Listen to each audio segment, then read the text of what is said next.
Benedict's tour of Britain culminated with the beatification of English Cardinal John Newman.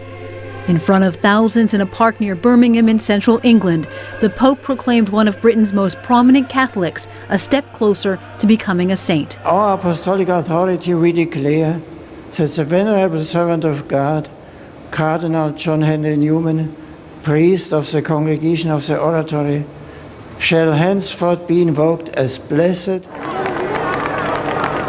A day earlier in London, the faithful lined the Pope's route in Hyde Park, where he held an evening prayer vigil. Each of us has a mission. Each of us is called to change the world. He called on Catholics to be true to their religion, even in a modern secular society. His message was warmly welcomed. It's been amazing, a wonderful experience. Very privileged to be here and be part of it. It's been very, very important to me. I'm obviously a young Catholic, so it's absolutely fantastic. I've never seen the Pope before, and it's such a great witness.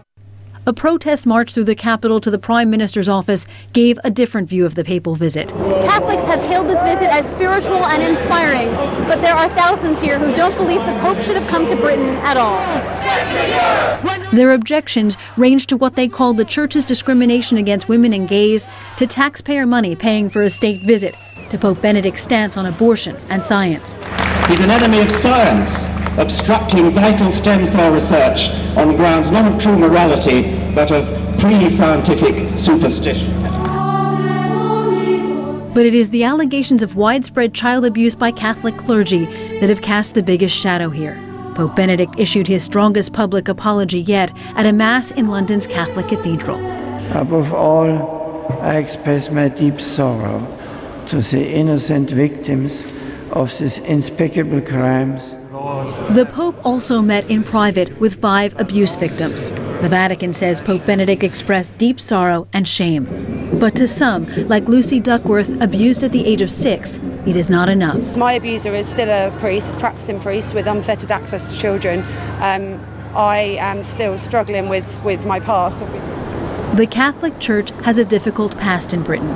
This was the first state visit by a pope here since King Henry VIII broke away from Rome in the 16th century.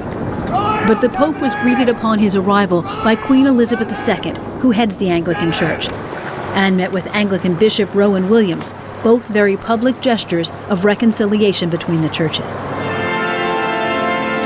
Looking towards the future, Pope Benedict called for children to aspire to be saints in a country he said was threatened by aggressive secularism.